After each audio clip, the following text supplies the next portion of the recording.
So how is it going, Dank Division? Stop me if you've heard this one before. You load into Battle Royale. You might be running solos, you might be running duos, trios, or quads, or you happen to be running into Vanguard Royale. Your team starts dropping down, you start grabbing loot, you pick off a couple of players here and there, maybe you wipe a squad, and before that first circle collapses, you've already got $10,000. Your immediate knee-jerk reaction, you go to the nearest buy station and you forgot. It's not Verdansk anymore. This isn't Warzone. This is Warzone Pacific. This is Caldera.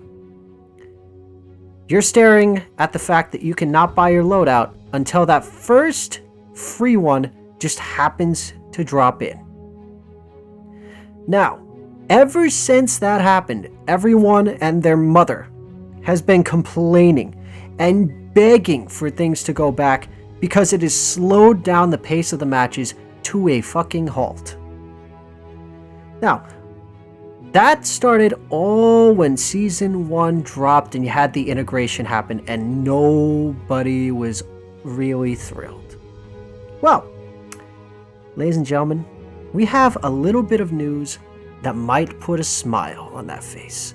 So, from none other than one of the more credible leakers out there, if you don't know who this is, the Ghost of Hope, or, well, Hope for short, pretty much leaked that in Season 2, the loadout delay is going to be reverting in regular Battle Royale, so across the board for that, back to its original way. So how does that work? That means being able to buy your loadout right off the bat. If you get 10k, you can immediately decide, hey, I want my loadout, I want my guns that I'm comfortable with, and I want to get that over and done with. However, it's also worth noting that Vanguard Royale would currently stay exactly the way it is, except for that it would be at half the time that it's currently at.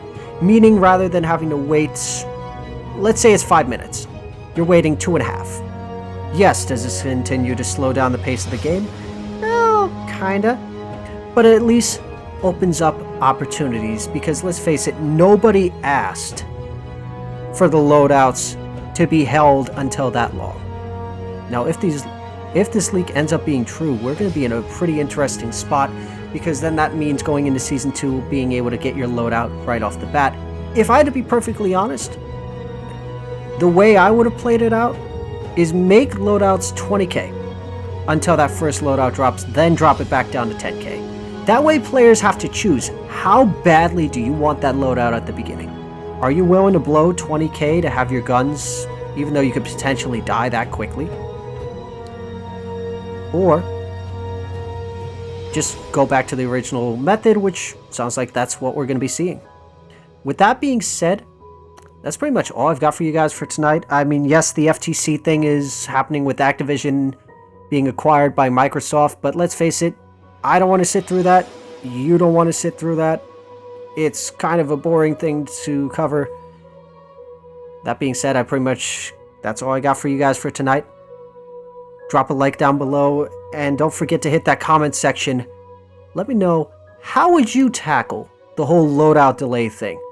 Do you think that going back to the original way is the best way to go about it? Do you think that there's a happy medium somewhere in the middle? And I'd love to hear those thoughts. Don't forget to click that subscribe button to pretty much keep up to date on all the Call of Duty stuff. And as I've said in the previous video, we have finally opened up the Discord server. That link is, of course, going to be in the description down below. And to all of you guys out there, you guys have a wonderful day, night, whatever you're doing. Do it wholeheartedly. And of course, as always, this is Dank Dan, signing off. Get them to hit that subscribe button, Dank. It's the only way we can figure out the numbers. 15. What do the numbers mean, Dank? We're wasting valuable time.